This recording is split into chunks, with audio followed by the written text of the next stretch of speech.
Estaba sentada sola en aquella sala del juzgado, con un vestido que llevaba desde hacía años y exactamente 150 pesos en mi bolsa.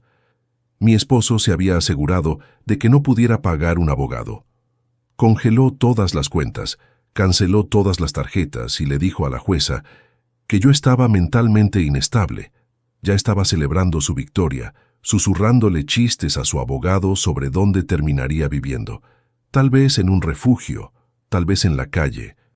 Lo que Rodrigo no sabía era que hacía 20 años me había alejado de una de las familias más poderosas de México, y aquella mañana mi madre finalmente había decidido recordarle al mundo exactamente quién era ella. Pero antes de entrar en la historia, apóyanos dándole like y suscribiéndote ahora mismo. También quiero saludarlos. Déjenme en los comentarios su nombre, su ciudad, y escriban la palabra presente. Quiero saber desde qué lugares tan lejanos me están escuchando. Nunca imaginé que mi vida llegaría a depender de una sola mañana en un juzgado de la Ciudad de México, pero ahí estaba yo, sintiendo cómo las paredes se me cerraban encima.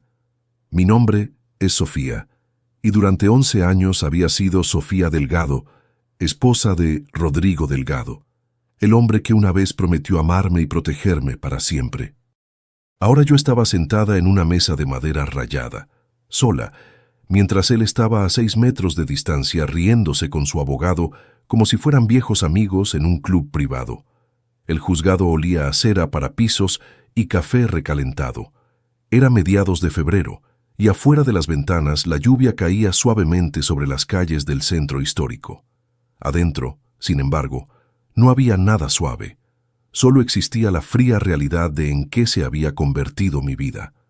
Conocí a Rodrigo cuando tenía 23 años. Trabajaba en una pequeña galería de arte en Coyoacán, vendiendo pinturas y dando clases los fines de semana a niños. Él entró una tarde buscando un regalo para el cumpleaños de su madre. Era encantador, seguro de sí mismo, exitoso. Trabajaba en finanzas, me dijo, manejando inversiones para clientes adinerados. Me llevó a cenar esa noche, y en 6 meses me había convencido de que yo era la única mujer a la que amaría. Le creí. Dios me ayude. Le creí cada palabra. Lo que no le dije a Rodrigo, lo que no le dije a nadie, era de dónde venía. Había cambiado legalmente mi apellido cuando tenía 21 años. Me había mudado lejos para escapar de la presión, las expectativas, los reflectores constantes. Mi madre era Victoria Mendoza, socia fundadora de Mendoza, Ortiz y Asociados, uno de los despachos de abogados más prestigiosos de la Ciudad de México. Había argumentado casos ante la Suprema Corte de Justicia. Había asesorado a presidentes. Era una leyenda en los círculos legales, conocida como el martillo de hierro por su precisión despiadada en las salas de audiencia. Pero yo no quería ser la hija de Victoria Mendoza. Quería ser mi propia persona. Quería pintar, crear, vivir una vida sencilla con alguien que me amara por quien era, no por el dinero o las conexiones de mi familia. Así que me alejé, corté lazos con mi madre, cambié mi apellido y construí una nueva vida desde cero. Por un tiempo fue hermoso. Rodrigo y yo nos casamos en una pequeña ceremonia en Valle de Bravo. Compramos una casa en Polanco, uno de los vecindarios más lindos de la ciudad. Yo seguí pintando, vendiendo piezas aquí y allá, mientras la carrera de Rodrigo despegaba. Se hizo socio en su firma. Teníamos dinero, seguridad, un futuro. Pero en algún momento del camino, las cosas cambiaron. Rodrigo cambió. O tal vez siempre había sido así, y yo solo había estado demasiado ciega para verlo. Empezó de a poco. Comentarios sobre mis pinturas, cómo eran lindas pero no trabajo de verdad. Preguntas sobre por qué no contribuía más económicamente. Críticas a mis amigos, mi familia, mis decisiones. Lenta, metódicamente, me aisló de todos los que conocía. Insistió en que dejara de dar clases porque no valía la pena el tiempo. Se hizo cargo de todas nuestras finanzas porque yo era mala con los números. Me hizo sentir estúpida, inútil, dependiente. Para el año 8 de nuestro matrimonio, ya no me reconocía. Había dejado de pintar, había dejado de ver amigos. Pasaba mis días limpiando nuestra casa, cocinando sus comidas e intentando desesperadamente ser la esposa perfecta que él exigía. Y aún así, nunca era suficiente. Nada de lo que hacía era suficiente. El abuso emocional escaló a algo más oscuro. Me gritaba durante horas por cosas menores. Un plato dejado en el fregadero, una llamada telefónica que duraba demasiado. Me decía nombres que no puedo repetir. Me decía que tenía suerte de tenerlo, que nadie más me querría, que yo no sería nada sin él. Y entonces, la primavera pasada, encontré los mensajes de texto. Se llamaba Daniela. Tenía 26 años, una asistente legal en la firma de Rodrigo. Los mensajes se remontaban a 18 meses atrás. Había fotos, planes, promesas. Le decía que me iba a dejar, que yo era peso muerto, que no podía esperar para comenzar su vida real con ella. Algo dentro de mí se rompió ese día, pero algo más también despertó. Una voz que había silenciado durante 20 años, una voz que sonaba mucho como la de mi madre, me dijo que era hora de pelear. Confronté a Rodrigo esa noche. Le dije que quería el divorcio. Esperaba ira, negación, tal vez hasta culpa. En cambio, se rió. «Adelante», dijo, recostándose en su silla con esa sonrisa arrogante que había llegado a odiar. «Presenta lo que quieras, no obtendrás nada, me aseguré de eso». No entendí lo que quería decir hasta que llegaron los papeles. Rodrigo había estado planeando esto durante meses, tal vez años. Había escondido activos en cuentas en el extranjero. Había transferido propiedades a empresas fantasma. Había documentado cada discusión que habíamos tenido, tergiversando mis palabras para hacerme ver inestable. Y había contratado al licenciado Vargas, el abogado de divorcios más caro y despiadado de México. Yo, por otro lado, no tenía nada. Sin dinero, sin trabajo, sin conexiones, Rodrigo se había asegurado de eso también. Había destruido sistemáticamente mi capacidad de responder y ahora iba por el golpe final. Esa mañana en el juzgado me senté sola mientras Rodrigo y el licenciado Vargas susurraban y reían. La jueza se estaba impacientando. Me preguntó 3 veces si tenía representación legal y 3 veces le dije que mi abogada estaba en camino. Estaba mintiendo. No tenía abogada. Había llamado a todos los que se me ocurrieron, pero nadie tomaría mi caso sin un anticipo que no podía pagar. Estaba ganando tiempo, esperando un milagro, rogando por algo, lo que fuera, que me salvara. Rodrigo se inclinó hacia el licenciado Vargas, su voz lo suficientemente alta para que yo escuchara. «No tiene a nadie. Mírala. Es patética. Esto va a ser como quitarle un dulce a un bebé». El licenciado Vargas sonrió. Esa sonrisa fría y depredadora que le había ganado su reputación. «Terminemos esto rápido. Tengo una cita para golf al mediodía». La jueza Romero me miró con algo parecido a la lástima. «Señora Delgado, voy a tener que proceder. Si no tiene representación...» Y entonces las puertas se abrieron. No solo se abrieron, fueron lanzadas con una fuerza que hizo que todos voltearan. El sonido resonó por el juzgado como un trueno. Yo también volteé, esperando un alguacil o un espectador tardío. Lo que vi, en cambio, hizo que mi corazón se detuviera.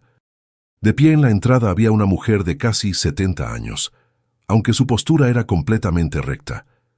Llevaba un traje blanco que probablemente costaba más que todo lo que había en mi closet combinado. Su cabello plateado estaba cortado en un bob preciso y afilado. Se quitó los lentes oscuros lentamente, revelando ojos de un azul penetrante, ojos que no había visto en 20 años. Detrás de ella caminaban 3 abogados jóvenes cargando gruesos maletines, moviéndose en perfecta formación, como soldados, escoltando a un general a la batalla. Mi madre no se apuró. Caminó por el pasillo central con la confianza medida de alguien que nunca había perdido una pelea en su vida. El clic de sus tacones resonaba como una cuenta regresiva. El licenciado Vargas dejó caer su pluma. Su cara se puso pálida. «Eso es imposible», susurró. Rodrigo se veía confundido. «¿Quién es esa? ¿Es su madre?» Me dijo que su madre estaba muerta. Le había dicho eso. Le había dicho eso a todos. Era más fácil que explicar la verdad. Mi madre llegó a la mesa de la defensa. No me miró. No miró a la jueza, volteó y miró directamente a Rodrigo, y sonrió, una sonrisa que prometía destrucción. «Disculpe la demora», dijo, su voz suave pero proyectándose a cada rincón de la sala. «Tuve que presentar algunas mociones respecto a sus cuentas offshore en las Islas Caimán. Tomó más tiempo del esperado listarlas todas». La cara de Rodrigo se puso blanca. La jueza Romero se inclinó hacia adelante. «Licenciada, declare su nombre para el registro». Mi madre colocó una tarjeta de presentación con grabado dorado en el escritorio de la taquígrafa. Se volvió hacia la jueza. «Victoria Mendoza», dijo, «socia directora general de Mendoza, Ortiz y Asociados de la Ciudad de México. Estoy presentando mi comparecencia como abogada de la demandada». Hizo una pausa, luego miró a Rodrigo con esos ojos fríos como el hielo. «También soy su madre». Amigos, cada historia que les cuento sale todos los días, pero YouTube solo se las mostrará si tocan el botón rojo de suscribirse. Toquen suscribirse, activen la campanita y nunca se perderán una historia. ¿Ya lo hicieron? Gracias. El silencio que siguió a la presentación de mi madre fue absoluto. Era el tipo de silencio que usualmente sigue a una explosión. Ese momento, cuando todos todavía están procesando lo que acaba de pasar, cuando el aire mismo parece contener la respiración. Rodrigo parpadeó rápidamente, su cerebro intentando alcanzar la realidad. «¿Madre?», tartamudeó mirando de mi madre a mí y de vuelta. «Sofía, tú me dijiste que ella se había ido, dijiste que eras huérfana». Levanté la mirada, mis ojos húmedos pero mi barbilla en alto. «Dije que se había ido de mi vida, Rodrigo. No dije que estaba muerta. Estábamos distanciadas hasta ayer». «Distanciadas», repitió mi madre, la palabra rodando de su lengua como un veredicto. Se movió alrededor de la mesa y tomó la silla junto a mí, sus movimientos precisos y controlados. No me abrazó, todavía no. Esto era negocio. Colocó su pesado maletín sobre la mesa y abrió los cierres de golpe. «Mi hija dejó casa hace 20 años para escapar de la presión de mi mundo. Quería una vida sencilla. Quería ser amada por quien era, no por el apellido Mendoza». Mi madre volvió su mirada hacia el licenciado Vargas. El hombre estaba intentando hacerse más pequeño en su silla, lo cual era casi cómico, dado su usual aire de prepotencia. «Hola, licenciado Vargas», dijo agradablemente. «No lo he visto desde el caso de Fusión Tecnoméxico en 2016. Usted apenas era un asociado entonces, ¿verdad? Trayendo café para los abogados de verdad». La cara del licenciado Vargas se puso de un rojo profundo. «Licenciada Mendoza, es un honor.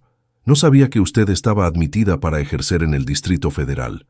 «Estoy admitida para ejercer en Ciudad de México, Monterrey, Guadalajara, Nueva York y ante la Corte Internacional de Justicia en La Haya», respondió sin romper el contacto visual. «Generalmente manejo derecho constitucional y fusiones corporativas multimillonarias. Pero cuando mi hija me llamó llorando, diciéndome que un gerente financiero de nivel medio, con delirios de grandeza, estaba intentando destruirla», hizo una pausa, dejando que el insulto aterrizara con toda su fuerza. «Decidí hacer una excepción». «¡Objeción!», gritó Rodrigo poniéndose de pie de un salto. El pánico empezaba a filtrarse en su voz. «Ataque personal. ¿Quién se cree que es?». «Siéntese, señor Delgado», ordenó la jueza Romero. La jueza estaba mirando a mi madre con una mezcla de reverencia y cautela. Todos en el mundo legal conocían el nombre Victoria Mendoza. Era una leyenda, un mito, y ahora estaba parada en un juzgado de la Ciudad de México, defendiendo a su hija distanciada contra un hombre que había pensado que era intocable. «Licenciada Mendoza», dijo la jueza Romero, su tono respetuoso pero profesional, «aunque su reputación ciertamente la precede, estamos en medio de una audiencia sobre división de activos. El licenciado Vargas ha presentado una moción para sentencia en rebeldía». Mi madre sacó un archivo grueso de su maletín. «Sí, vi esa moción. Fue linda, descuidada, pero linda». Se levantó y caminó hacia el estrado, entregándole un montón de documentos al alguacil. Dejó caer un duplicado del montón sobre el escritorio del licenciado Vargas con un golpe pesado que resonó por la sala. El licenciado Vargas afirma que mi clienta no tiene activos ni representación. Eso ahora es irrelevante.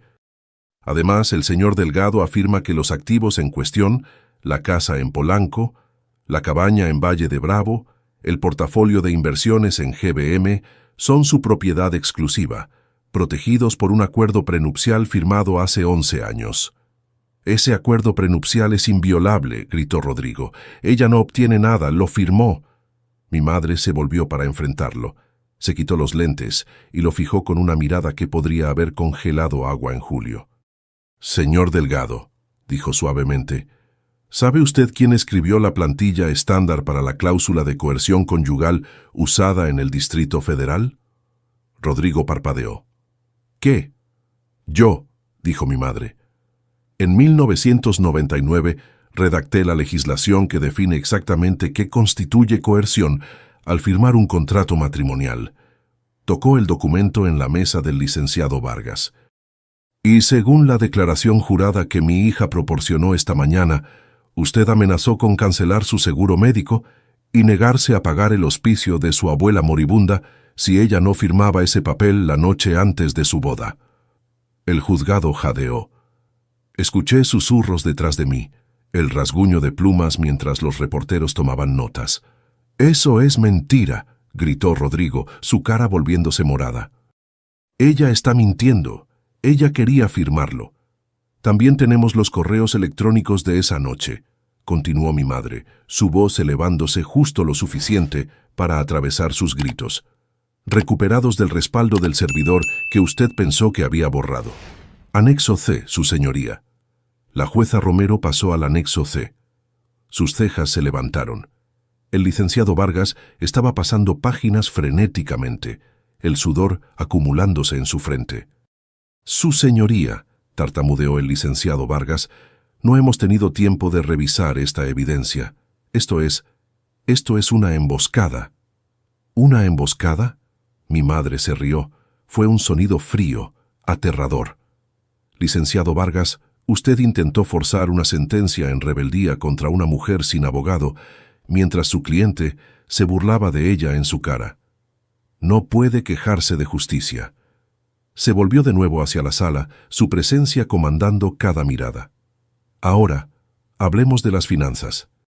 Mi madre sacó una segunda carpeta más gruesa de su maletín. «El señor Delgado afirma que su patrimonio neto es de aproximadamente $6 millones, una suma respetable para un hombre de sus logros limitados». Rodrigo parecía que podría explotar. «Sin embargo», continuó mi madre, «mi equipo de contadores forenses, quienes, por cierto, normalmente rastrean financiamiento terrorista para la Secretaría de Seguridad, pasaron las últimas 18 horas rastreando la intrincada red de empresas fantasma que el señor Delgado estableció en las islas Caimán, Chipre y Delaware». Dejó caer la carpeta sobre la mesa. El golpe fue como el martillazo de un juez. La cantidad total escondida no es de $6 millones. Se inclinó cerca de Rodrigo, su cara a centímetros de la de él. «Son 22 millones, y como usted no lo declaró en la declaración financiera que firmó bajo pena de perjurio esta mañana», sonrió a la jueza, «eso constituye fraude con agravantes». Rodrigo se desplomó en su silla como si alguien hubiera cortado sus cuerdas. Se volvió hacia el licenciado Vargas, desesperación en sus ojos. «Haz algo», siseó. «Objeta, di algo». El licenciado Vargas miró los documentos. Miró a la jueza, que ahora estaba mirando a Rodrigo con furia apenas contenida. Miró a mi madre, que estaba examinando sus uñas manicuradas con indiferencia casual. «Yo necesito un receso», graznó. «Solicitud denegada», dijo la jueza Romero instantáneamente. «Quiero escuchar más sobre estas cuentas offshore. Licenciada Mendoza, por favor, continúe». Mi madre alisó su falda y se sentó de nuevo junto a mí. Por primera vez desde que había entrado a la sala, me miró directamente. Sus ojos se suavizaron solo por un momento. «Está bien», susurró. «Él terminó. sentí que algo se movía dentro de mí. Algo que había estado congelado durante años comenzó a descongelarse. No había hablado con mi madre en 2 décadas. Había huido de su mundo, de sus expectativas, de todo lo que ella representaba. Pero ahora, sentada junto a ella, me di cuenta de algo que nunca había entendido antes. No había huido de ella, había huido de mí misma, de la fuerza que ella había intentado darme, del poder que siempre había creído que yo poseía. «Gracias», susurré de vuelta, mi voz quebrándose. Ella apretó mi mano debajo de la mesa. «No me agradezcas todavía», dijo en voz baja. «Apenas estamos empezando». Observé la cara de mi esposo mientras procesaba lo que estaba sucediendo. La arrogancia se había ido. La confianza arrogante se había evaporado. Por primera vez en 11 años, Rodrigo Delgado se veía asustado. Y me di cuenta de algo más en ese momento. Yo ya no tenía miedo, ni de él, ni del futuro, ni de nada. Mi madre tenía razón. Apenas estábamos empezando. Mi madre llamó a Rodrigo al estrado como testigo hostil y observé al hombre que una vez amé caminar hacia esa silla como si se dirigiera a su propia ejecución. Sus piernas estaban rígidas, sus movimientos mecánicos. El andar confiado se había ido, reemplazado por los movimientos bruscos de alguien que acababa de darse cuenta de que estaba atrapado. El alguacil lo juró, y Rodrigo se sentó, intentando recuperar su compostura. Ajustó su corbata, pasó sus dedos por su cabello, intentó proyectar la imagen del empresario exitoso que creía ser. Pero sus manos temblaban. Podía verlo desde donde estaba sentada. Mi madre caminó hacia el podio. No trajo ningún papel, solo apoyó sus manos sobre la madera y lo miró con la paciencia de un gato observando a un ratón. «Señor Delgado», comenzó, su voz engañosamente ligera. «Hablemos de la mañana del 14 de febrero de 2023, día de San Valentín. ¿Recuerda lo que hizo esa mañana?» Los ojos de Rodrigo se movieron por la sala. «Yo fui a trabajar, como cualquier otro día». «¿Trabajo?», repitió mi madre. «¿Y compró algo ese día? ¿Tal vez un regalo para su esposa, dado el día festivo?» «No recuerdo cada compra que hago. Permítame refrescar su memoria». Mi madre sacó una sola hoja de papel del bolsillo de su chaqueta. «Según los estados de cuenta de la tarjeta de crédito de su cuenta American Express oculta, la que olvidó incluir en su declaración financiera, usted compró una pulsera de diamantes de 3 quilates de Tiffany's en esa fecha. Costo, $18,000. La mandíbula de Rodrigo se tensó. Fue un regalo para Sofía. Negué con la cabeza lentamente. Nunca había visto esa pulsera. Nunca recibí ningún regalo el día de San Valentín de 2023. Rodrigo me había dicho que trabajaría hasta tarde y llegó a casa después de medianoche, oliendo a un perfume que no reconocí. «Eso es interesante», dijo mi madre, «porque según la declaración jurada de mi hija, ella no recibió ningún regalo de usted ese día. De hecho, ella declara que usted no llegó a casa hasta la 1 de la mañana, y cuando ella le preguntó dónde había estado, usted le dijo que no era asunto suyo». El juzgado estaba en silencio. Podía escuchar el rasguño de los dedos de la reportera de la corte en su máquina.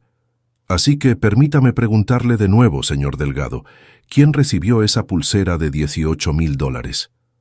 La cara de Rodrigo se puso roja, luego pálida, luego roja otra vez. Miró al licenciado Vargas buscando ayuda, pero el licenciado Vargas estaba estudiando su bloc de notas como si contuviera los secretos del universo. «Yo no puedo recordar». «No puede recordar», dijo mi madre sin expresión. «Tal vez esto ayudará», asintió a una de sus asociadas, una mujer joven con rasgos afilados y una tableta en sus manos. La mujer se levantó y conectó la tableta al sistema de pantalla del juzgado. Una fotografía apareció en la pantalla montada en la pared. Mostraba a una joven rubia, de mediados de los 20, hermosa, sonriendo, usando una pulsera de diamantes en su muñeca. Estaba parada en una playa, palmeras en el fondo, su otro brazo envuelto alrededor de la cintura de un hombre cuya cara estaba girada hacia ella. El hombre era Rodrigo. El juzgado estalló. La jueza Romero golpeó su martillo, pidiendo orden, pero el daño estaba hecho. Miré fijamente la imagen, reconociendo la playa como la de Cancún, donde Rodrigo había afirmado estar asistiendo a una conferencia de negocios el marzo pasado. Esta fotografía, anunció mi madre sobre el ruido, fue publicada en Instagram por una tal Daniela Cruz, asistente legal en Grupo Financiero Delgado, el 18 de marzo de 2023. El pie de foto dice, y cito, «Mejor regalo de San Valentín de todos los tiempos, un poco tarde pero valió la pena. Te amo, bebé».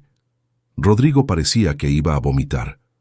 La señorita Cruz ha borrado desde entonces esta publicación, continuó mi madre.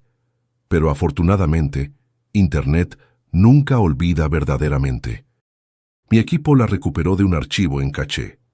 También recuperamos aproximadamente 400 mensajes de texto entre el señor Delgado y la señorita Cruz, que se remontan a casi 2 años. Estos mensajes detallan no solo la aventura, sino también los planes del señor Delgado de, cito, dejar el peso muerto atrás y empezar de nuevo. Miró a Rodrigo con algo parecido a la lástima. El peso muerto, por supuesto, siendo mi hija. Sentí las lágrimas corriendo por mi cara, pero no las limpié. Quería que todos vieran.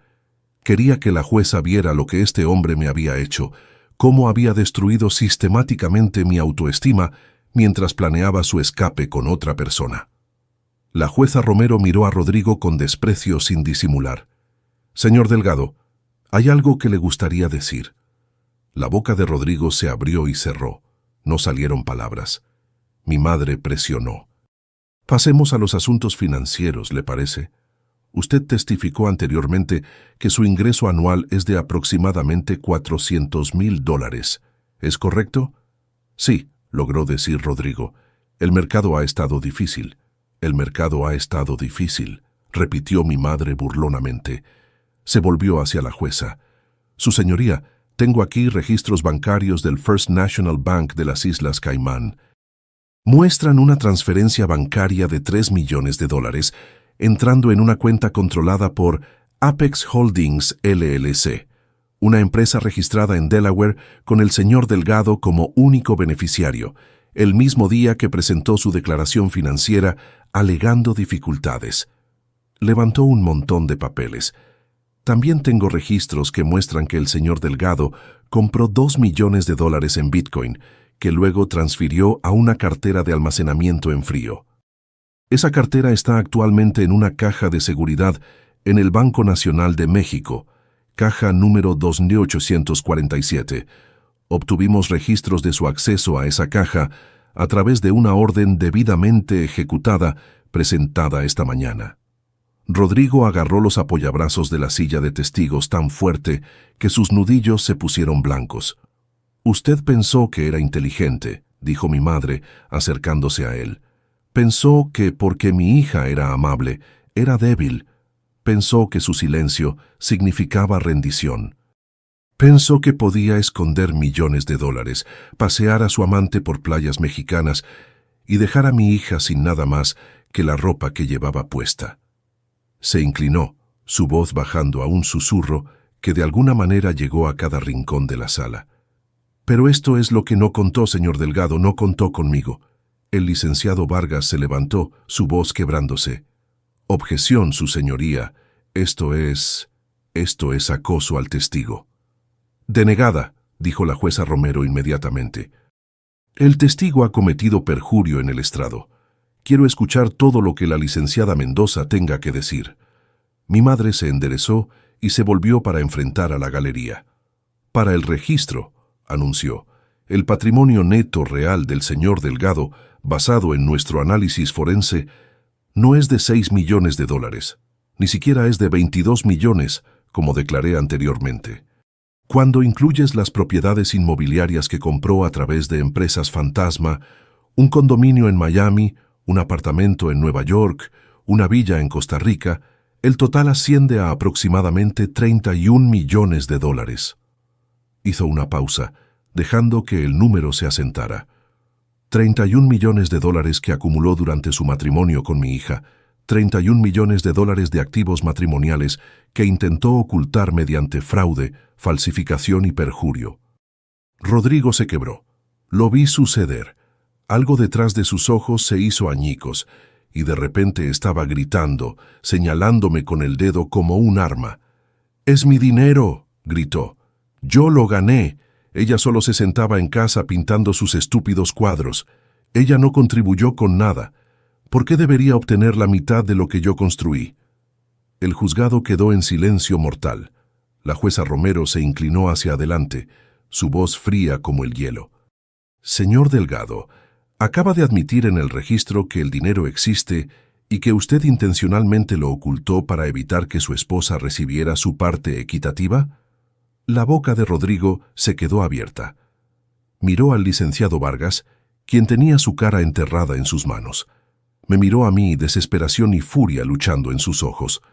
Luego miró a mi madre, que lo estaba observando con la expresión satisfecha de alguien que acababa de lograr exactamente lo que se había propuesto hacer. «No más preguntas», dijo mi madre dándole la espalda. Caminó de vuelta a nuestra mesa y se sentó junto a mí. Tomó mi mano de nuevo, apretándola suavemente. «Casi terminó», susurró, pero estaba equivocada. No estaba casi terminado. Apenas estábamos llegando a la parte buena. Si quieren saber cómo termina esta historia y conocer muchas más, denle al botón rojo de suscribirse. Es gratis y me ayuda muchísimo. El licenciado Vargas era un sobreviviente. Había aprendido eso durante los meses de audiencias preliminares, viéndolo navegar el sistema legal como un tiburón a través de agua ensangrentada. Sabía cuándo atacar, cuándo retirarse y, lo más importante, cuándo cortar sus pérdidas y alejarse nadando. Mientras Rodrigo bajaba del estrado de testigos, luciendo como un hombre que había envejecido 10 años en 30 minutos, el licenciado Vargas ya estaba haciendo los cálculos. Su cliente acababa de cometer perjurio en una corte abierta. La jueza estaba furiosa, y sentada al otro lado del pasillo estaba Victoria Mendoza, una mujer que no solo podía ganar este caso, sino presentar quejas éticas que terminarían con la carrera del licenciado Vargas. «Licenciado Vargas», siseó Rodrigo mientras se desplomaba en su silla. «Arregla esto, haz algo, objeta la evidencia, di que fue obtenida ilegalmente». El licenciado Vargas no lo miró. Ya estaba empacando su maletín. «¿Qué estás haciendo?», preguntó Rodrigo, el pánico elevándose en su voz. El licenciado Vargas se levantó. Abotonó su chaqueta con cuidado deliberado. «Su señoría», dijo, su voz estable a pesar de todo, «en este momento debo respetuosamente solicitar retirarme como abogado del demandante». Los ojos de Rodrigo se agrandaron. «No puedes renunciar. Te pagué $75,000. «Señor Delgado», dijo la jueza Romero, mirando por encima de sus lentes, «estamos en medio de una audiencia. Esto es altamente irregular». «Su señoría», continuó el licenciado Vargas eligiendo sus palabras cuidadosamente, «ha surgido un conflicto ético que me imposibilita continuar representando a este cliente. Como funcionario de la Corte, no puedo condonar el perjurio. Basándome en el testimonio que mi cliente acaba de dar, mi representación continuada comprometería mis obligaciones profesionales». Lo que quería decir era claro para todos. Rodrigo había mentido, fue descubierto, y el licenciado Vargas no iba a caer con él. «¡Cobarde!», gritó Rodrigo. Se lanzó hacia el licenciado Vargas, agarrando la solapa del abogado. «Yo te pago. Trabajas para mí». «¡Alguacil!», gritó la jueza Romero. El alguacil se movió rápido, agarrando a Rodrigo por la parte trasera de su costosa chaqueta y estrellándolo de vuelta en su silla. «Siéntese y cállese», gruñó el alguacil, «o pasará la noche en una celda de detención». Rodrigo se quedó ahí sentado, respirando pesadamente, su corbata torcida, su imagen cuidadosamente construida en ruinas. Miró alrededor del juzgado y vi el momento en que se dio cuenta de la verdad. Estaba solo, completa y totalmente solo. La jueza Romero miró al licenciado Vargas con disgusto apenas contenido. «Licenciado Vargas, no voy a conceder su retiro en este momento. Permanecerá y se asegurará de que los derechos de su cliente Estén protegidos hasta que esta audiencia concluya. Después de eso, puede presentar las mociones que quiera. El licenciado Vargas asintió rígidamente. Sí, su señoría. Se sentó, moviendo su silla a una distancia notable de Rodrigo. Mi madre observó esto con frialdad. Cuando el drama se calmó, se levantó de nuevo. Su señoría, dado que el abogado del señor Delgado todavía está presente, aunque a regañadientes, me gustaría llamar a un testigo final. Este testigo habla sobre el tema del carácter del señor Delgado, específicamente respecto a su afirmación de que mi hija era una esposa inadecuada que no contribuyó nada al matrimonio. Llame a su testigo, dijo la jueza. Llamo a Daniela Cruz. La cabeza de Rodrigo se levantó bruscamente. No, susurró. Ella no lo haría. Pero las puertas en la parte trasera del juzgado ya se estaban abriendo. Una mujer joven entró. Era hermosa, con cabello rubio y ojos grandes, usando un vestido azul modesto. Se veía aterrorizada. Caminó por el pasillo sin mirar a Rodrigo. Cuando pasó nuestra mesa vi que sus manos temblaban. Daniela, bebé, no, llamó Rodrigo desesperadamente. Lo que sea que te dijo no es verdad. Te amo. Todavía podemos... Ella se encogió lejos de él como si fuera radiactivo. Daniela tomó el estrado y fue juramentada. Mi madre se acercó a ella suavemente. Señorita Cruz, gracias por venir. Sé que esto es difícil. ¿Puede por favor decirle a la corte su relación con Rodrigo Delgado? Daniela tomó una respiración temblorosa. Yo era su novia, durante los últimos 2 años. ¿Era? Preguntó mi madre. Sí, terminé las cosas esta mañana. ¿Y por qué terminó las cosas esta mañana? Los ojos de Daniela se llenaron de lágrimas, pero cuando habló, su voz fue firme. Porque la licenciada Mendoza me mostró los mensajes de texto que Rodrigo envió a su otra novia, la de Monterrey. El juzgado estalló de nuevo. Incluso la jueza Romero se veía sorprendida. «¡Orden!», golpeó su martillo. «¡Orden!». Rodrigo parecía que iba a desmayarse. Mi madre continuó como si no hubiera habido interrupción. «Señorita Cruz, ¿el señor Delgado alguna vez discutió a su esposa con usted?» «Todo el tiempo», dijo Daniela, su voz elevándose con ira ahora. «Me dijo que ella estaba loca. Dijo que era una carga, que estaba mentalmente inestable. Dijo que iba a destruirla en el divorcio. Lo llamaba sacar la basura». Sentí la mano de mi madre en mi hombro. No me había dado cuenta de que estaba temblando. Me dijo, continuó Daniela, que tenía un abogado que nunca perdía. Dijo que Sofía era demasiado estúpida para luchar. Dijo que iba a dejarla sin hogar para que tuviera que volver arrastrándose a él. Dijo que quería ser su dueño. Mi madre dejó que las palabras colgaran en el aire. Eran feas, crueles y condenatorias. «Gracias, señorita Cruz», dijo suavemente. «No más preguntas». Se volvió hacia el licenciado Vargas. «¿Contrainterrogatorio?» El licenciado Vargas ni siquiera se levantó. «Sin preguntas, su señoría». La jueza Romero se quitó los lentes y se frotó los ojos.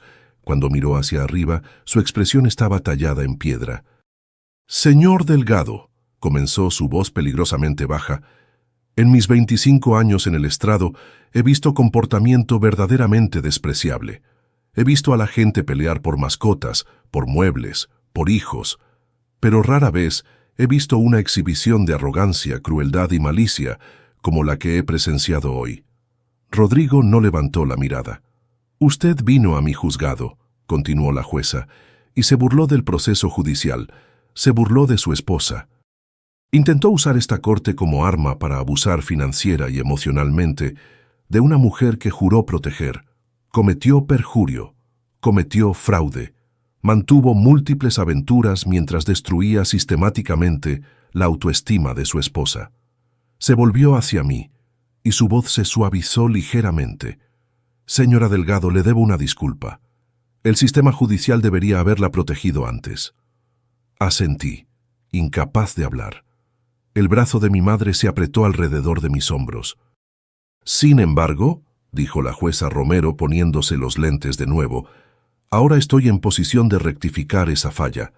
Estoy emitiendo un fallo temporal inmediatamente.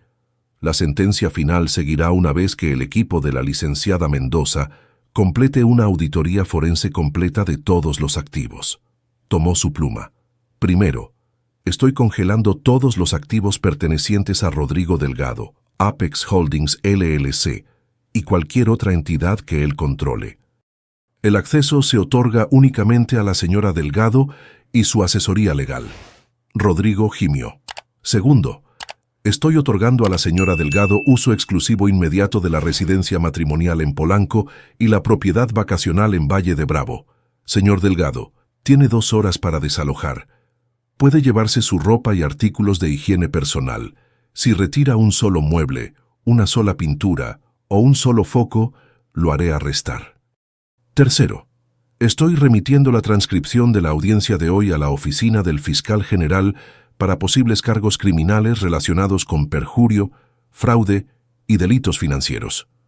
Miró al licenciado Vargas.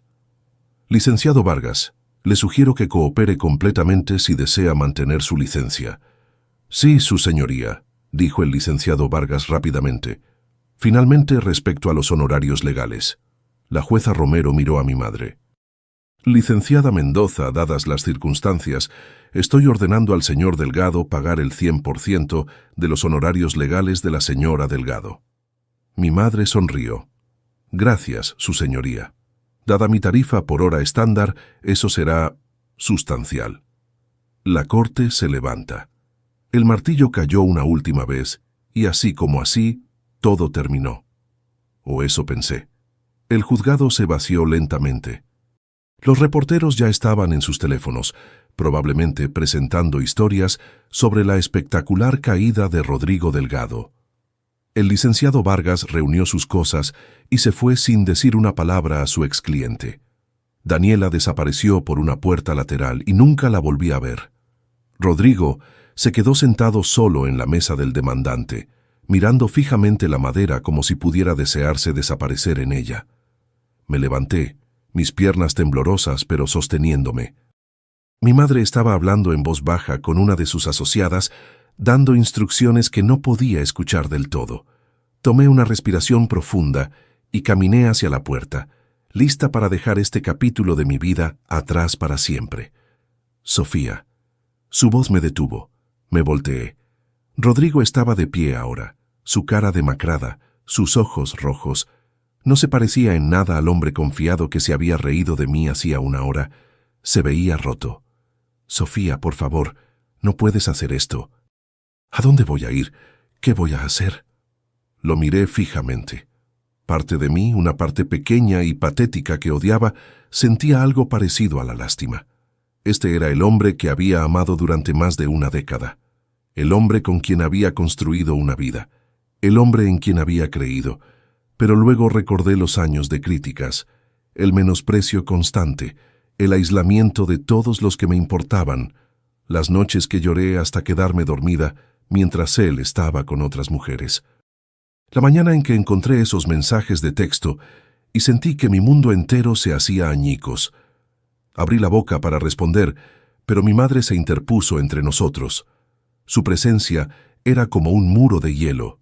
«Señor Delgado», dijo, su voz lo suficientemente fría como para congelar el fuego.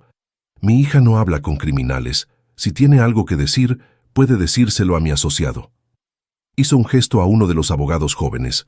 «Javier, dale al señor Delgado tu tarjeta». El abogado le entregó a Rodrigo una tarjeta de presentación. Rodrigo la tomó entumecido. «Ahora», dijo mi madre, tomándome del brazo, «quítese de nuestro camino. Tenemos un almuerzo de celebración al que asistir». Pasamos junto a él. No miré atrás.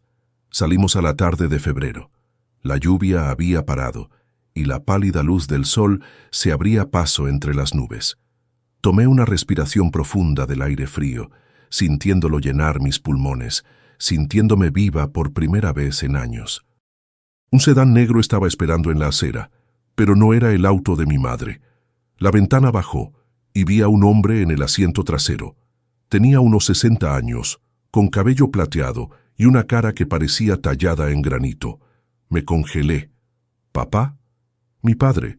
Fernando Mendoza, el hombre que había estado del lado de mi madre en todo hasta que me fui de casa, el hombre que había llamado a mi elección de vivir una vida simple, un desperdicio de potencial, me miró con una expresión que no pude leer. Mi madre se puso rígida junto a mí. «Fernando, ¿qué estás haciendo aquí?» «Vi las noticias», dijo. Su voz era profunda, imponente, incluso sobre el ruido del tráfico de la ciudad. «El martillo de hierro regresa. Hiciste toda una escena ahí adentro». «Hice lo que tenía que hacerse», dijo mi madre bruscamente. «Lo sé». Abrió la puerta del auto y salió. No estaba ahí para abrazarme o felicitarme. Sus ojos eran fríos, calculadores. «Sofía, necesito hablar contigo sobre algo». Mi madre se adelantó protectoramente. «Lo que sea que tengas que decir, puedes decirlo frente a mí». Fernando suspiró. «Bien, Rodrigo Delgado le debe dinero a mi firma de inversión. Mucho dinero». Mi estómago cayó. «¿Qué?»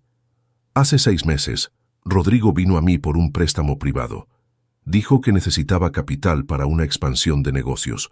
Usó la casa de Polanco como garantía». Fernando sacó un documento de su chaqueta. Firmó un pagaré por $2 millones. Incumplió el primer pago la semana pasada. Sentí que el suelo se movía debajo de mí. Justo cuando pensaba que había ganado, mi pasado estaba volviendo desde otra dirección completamente. «Esa casa es mía ahora», dije, mi voz más fuerte de lo que me sentía. «La jueza acaba de fallar». «La jueza falló basándose en los activos matrimoniales», interrumpió Fernando. «Este es un asunto separado, un préstamo privado, garantizado por propiedad. Si Rodrigo incumple, tengo el derecho legal de ejecutar la hipoteca». Miré a mi madre, el pánico elevándose en mi pecho. Ella estaba estudiando el documento que Fernando le había entregado, sus ojos entornándose. «¿Firmaste este préstamo con él?», preguntó. «¿Sabiendo que estaba casado con tu propia hija?» «Los negocios son negocios, Victoria», dijo Fernando encogiéndose de hombros. «No sabía que estaba ocultando activos de ustedes. Solo sabía que necesitaba efectivo y tenía garantía. Ahora estoy cobrando el pagaré». Me miró con algo que podría haber sido arrepentimiento, pero probablemente era solo cálculo. «Lo siento, cariño, pero esa casa ahora pertenece a mi firma. Tendrás que encontrar otro lugar para vivir». Sentí las lágrimas amenazando de nuevo. Acababa de recuperar mi casa, solo para perderla ante mi propio padre en un estacionamiento del juzgado. Mi madre miró el documento por un largo momento. Luego una sonrisa lenta y peligrosa se extendió por su cara, la misma sonrisa que le había dado a Rodrigo justo antes de destruirlo. «Oh, Fernando», dijo, casi riéndose, «realmente deberías haber hecho tu debida diligencia antes de hacer ese préstamo». Fernando frunció el ceño. «¿De qué estás hablando?» «La casa de Polanco», dijo mi madre. «No es propiedad de Rodrigo Delgado. No directamente. Su nombre está en la escritura, lo vi. Su nombre está en una copia de la escritura. La versión que te mostró». Mi madre sacó una carpeta azul de su maletín, pero si hubieras revisado los registros del condado correctamente, habrías encontrado la enmienda presentada en 2019. Le entregó la carpeta a mi padre. Cuando Sofía estaba embarazada, antes del aborto espontáneo, convencí a Rodrigo de transferir la propiedad a un fideicomiso familiar por razones fiscales. Aceptó porque es codicioso y odia pagar impuestos, pero no leyó los documentos del fideicomiso. La sonrisa de mi madre se amplió. «El fideicomiso requiere que ambos beneficiarios firmen cualquier acuerdo usando la propiedad como garantía. Sofía nunca firmó tus documentos de préstamo, ¿verdad, Fernando?» La cara de mi padre se puso pálida. Miró los papeles en sus manos. «Los falsificó», susurré entendiendo. «Falsificó mi firma». «Exactamente», dijo mi madre, «lo que significa que tu acuerdo de préstamo está basado en un documento falsificado y por lo tanto es nulo. No tienes ningún reclamo sobre esa casa». Fernando se quedó ahí parado, el documento arrugándose en su puño. «Ese bastardo me estafó a su propio suegro. Lo hizo», concordó mi madre agradablemente. «Y si intentas perseguir a Sofía por esa deuda, enterraré tu firma en litigios hasta que tus nietos estén resolviendo el caso». Se acercó más a él, su voz bajando. «Oh, puedes hacer lo correcto. Por una vez en tu vida, aléjate.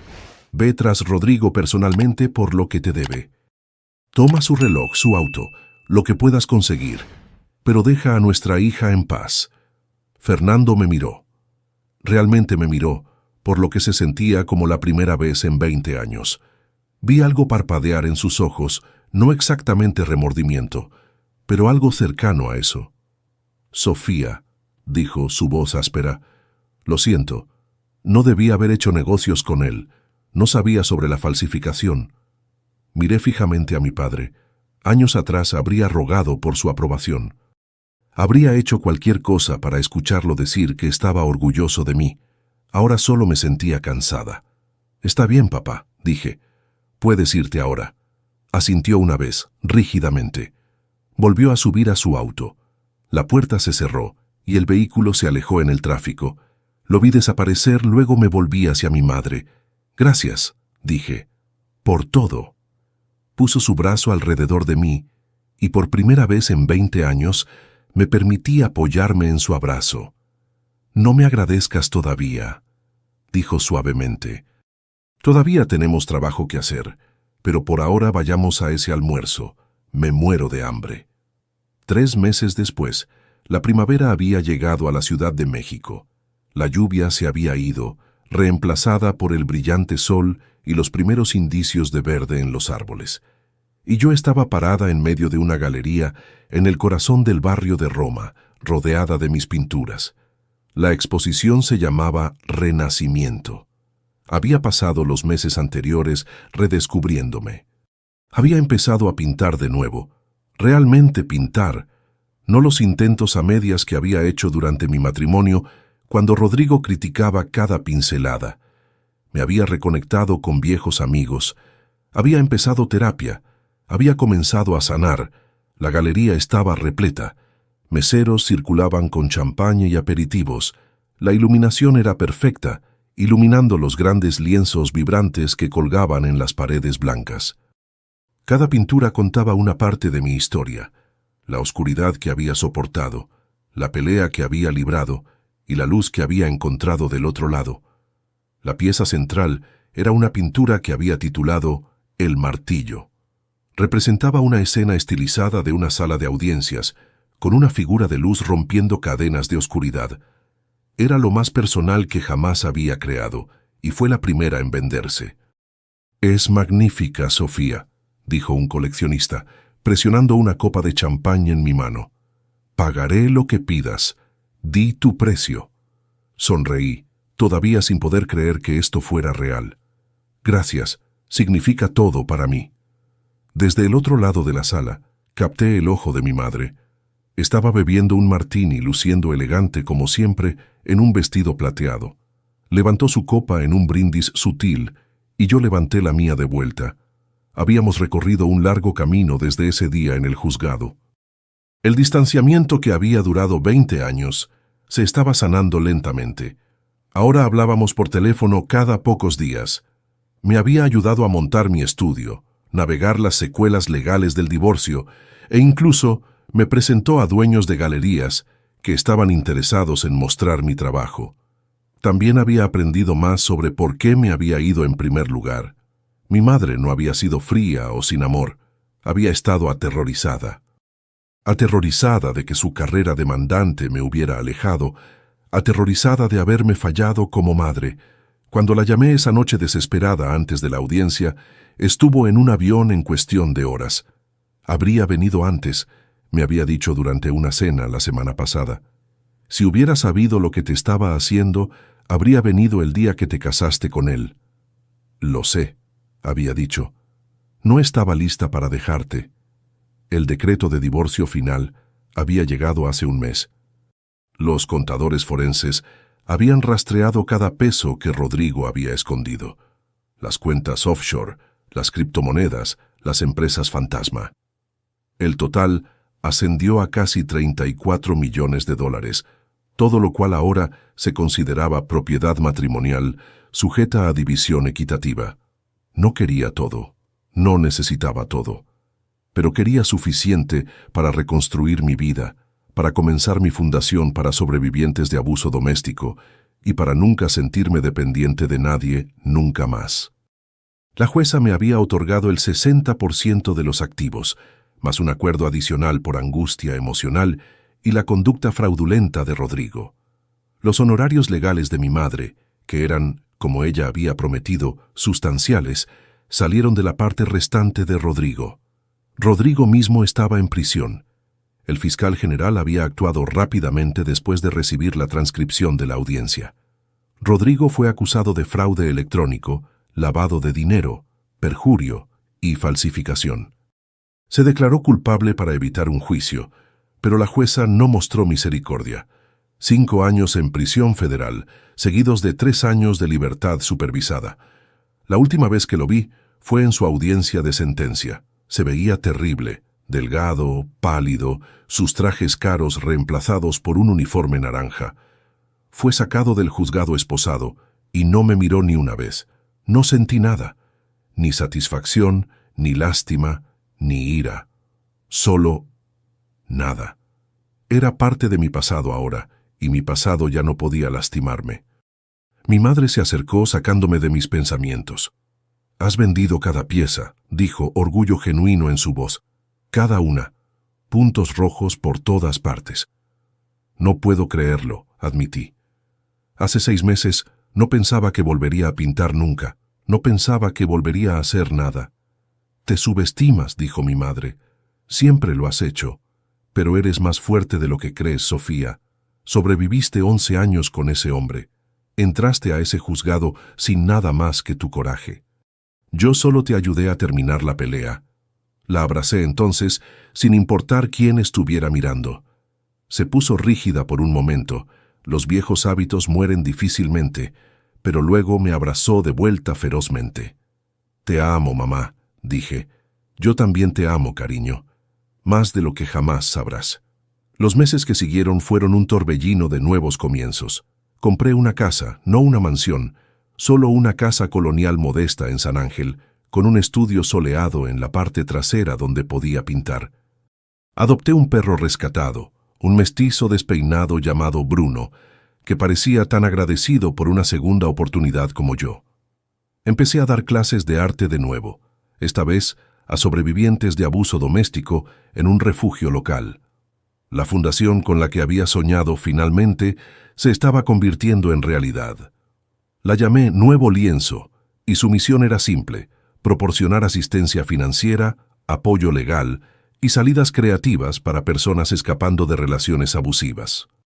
Mi madre se sentó en la junta directiva, junto con varios de sus colegas que estaban dispuestos a proporcionar servicios legales pro bono. Realizamos nuestra primera gala benéfica en una cálida noche de septiembre.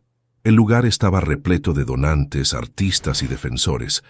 Me paré en el podio, mirando a la multitud, y por un momento fui transportada de vuelta a ese juzgado, sola, asustada, sin nada más que mis manos temblorosas y una oración por un milagro.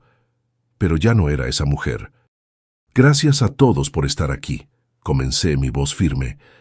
«Esta organización existe porque sé lo que se siente estar atrapada. Sé lo que se siente tener a alguien destruyendo sistemáticamente tu confianza, tus finanzas y tu sentido de ti misma. Sé lo que se siente creer que no hay salida». Hice una pausa, dejando que las palabras se asentaran. «Pero también sé lo que se siente ser salvada, no por un príncipe en un caballo blanco, sino por las personas que se niegan a dejarte rendirte. Por la madre que atravesó las puertas del juzgado cuando yo había perdido la esperanza. Por los amigos que me sostuvieron mientras lloraba. Por los extraños que creyeron en mi arte cuando yo no creía en mí misma».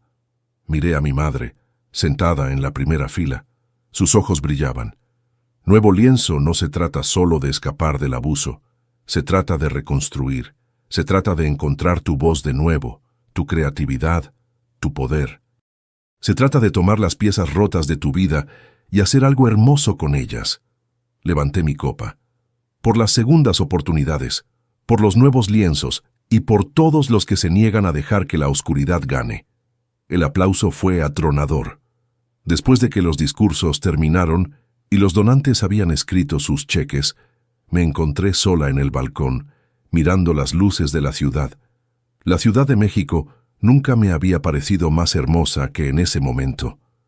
Una voz vino desde atrás. Toda una noche. Me volteé. Un hombre estaba parado ahí, alto, con ojos amables y una sonrisa gentil. Lo reconocí del comité de planeación de la fundación. Su nombre era Javier Moreno, un trabajador social que había dedicado su carrera a ayudar a sobrevivientes. Realmente lo es, concordé. Sigo esperando despertar. Todo este año se siente como un sueño. Un buen sueño, espero. El mejor tipo. El tipo donde finalmente llegas a ser la persona que se suponía que debías ser. Se acercó más y nos quedamos juntos en silencio cómodo, viendo las luces titilar abajo. ¿Puedo decirte algo?, preguntó. Por supuesto. He trabajado con cientos de sobrevivientes a lo largo de los años. Algunos de ellos se rinden, algunos de ellos apenas sobreviven. Pero de vez en cuando alguien aparece que no solo sobrevive, se transforma, se convierte en algo extraordinario. Me miró. Eres una de esas personas, Sofía. Sentí que mis mejillas se calentaban. Tuve mucha ayuda. Todos la tenemos. Ese es el punto. Ninguno de nosotros pasa por esta vida solo. Tenía razón. Pensé en todos los que me habían traído a este momento. Mi madre, mis amigos, los abogados y contadores que habían trabajado incansablemente en mi caso, incluso Daniela, cuyo testimonio había ayudado a sellar el destino de Rodrigo. Ya no estaba sola. Nunca lo había estado realmente. Solo había olvidado cómo pedir ayuda. ¿Te gustaría tomar un café algún día?, preguntó Javier. Sin presión. Solo café. Sonreí, una sonrisa real, del tipo del que no había sido capaz durante años. Me gustaría eso. Un año después, me paré frente a una multitud diferente, en un lugar diferente. Esta vez era una galería más pequeña, íntima, personal.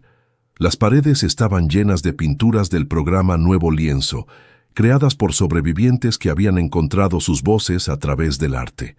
Pero la razón de la reunión no era el arte, era algo más completamente. Miré mi mano izquierda, donde un simple anillo de diamantes brillaba en la luz. Javier estaba parado junto a mí, su mano cálida en la mía. ¿Lista?, preguntó. Más de lo que jamás he estado. La ceremonia fue pequeña, solo amigos cercanos y familia. Mi madre estaba sentada en la primera fila junto a mi padre. No habían vuelto juntos, pero habían llegado a una especie de tregua. Fernando había pasado el último año intentando hacer las paces, donando a la fundación y apoyando mi trabajo en formas que nunca había hecho antes. No estaba segura de haberlo perdonado completamente, pero estaba trabajando en ello. Mientras el oficiante hablaba las palabras familiares, pensé en todo lo que me había llevado a este momento. Los años de abuso, el momento en que encontré esos mensajes de texto, el divorcio que casi me destruyó, la madre que me salvó, la sanación que siguió. Pensé en Rodrigo, todavía sentado en su celda de prisión. Ya no lo odiaba. No sentía nada por él en absoluto. Era un capítulo cerrado, una historia que había terminado exactamente como debía. Y pensé en la mujer que solía ser, la mujer que se sentó sola en ese juzgado, aterrorizada y sin esperanza, y quería volver atrás en el tiempo y decirle que todo iba a estar bien, que las puertas se abrirían y llegaría ayuda, y ella encontraría su camino de vuelta a sí misma. Pero tal vez ella ya lo sabía. Tal vez en algún lugar muy dentro siempre había sabido que era más fuerte de lo que creía. «Acepto», dije, cuando fue mi turno. Javier me besó, y la sala estalló en aplausos. Más tarde esa noche, después de los brindis y el baile y el champán, me encontré sola con mi madre en el balcón. «Estoy orgullosa de ti», dijo. «Espero que lo sepas». «Lo sé», dije. «Finalmente lo sé». Sacó una pequeña caja de terciopelo de su bolso. «Tengo algo para ti. Un regalo de bodas». La abrí. Adentro había un pendiente, un pequeño martillo dorado, delicado y hermoso. «Era de mi madre», dijo. «Me lo dio cuando pasé el examen de la barra. Me dijo que representaba justicia, pero no solo el tipo legal, el tipo que viene de defenderte, de negarte a ser silenciada. Sentí que las lágrimas venían, pero esta vez eran lágrimas de alegría. Ahora es tuyo, continuó mi madre. Úsalo. Recuerda lo que sobreviviste, recuerda lo que construiste. Recuerda que eres la mujer más fuerte que conozco. La abracé fuerte. Gracias, mamá, por todo, por atravesar esas puertas cuando no tenía a nadie más. Me sostuvo cerca. Eso es lo que hacen las madres, susurró. Peleamos por nuestros hijos, no importa cuánto tiempo tome. Nos quedamos ahí juntas viendo las estrellas aparecer una por una en el cielo nocturno. En algún lugar en una celda de prisión, Rodrigo estaba aprendiendo que la mujer a la que había llamado patética se había convertido en la arquitecta de su destrucción. En algún lugar ahí afuera, otras mujeres estaban peleando sus propias batallas, esperando sus propios milagros. Y aquí estaba yo, finalmente libre, finalmente completa, finalmente yo misma. Rodrigo Delgado había cometido el error clásico de todo narcisista. Pensó que porque yo era callada, no tenía nada que decir. Pensó que porque era amable, era débil. Pensó que podía despojarme de todo y dejarme sin nada más que migajas. Pero olvidó una cosa. Olvidó que mientras una esposa podría intentar perdonar, una madre nunca olvida, y tampoco una hija que finalmente aprende a pelear. Si te gustó esta historia, haz clic en suscríbete y cuéntame en los comentarios qué parte te impresionó. Mañana hay más. Nos vemos allí.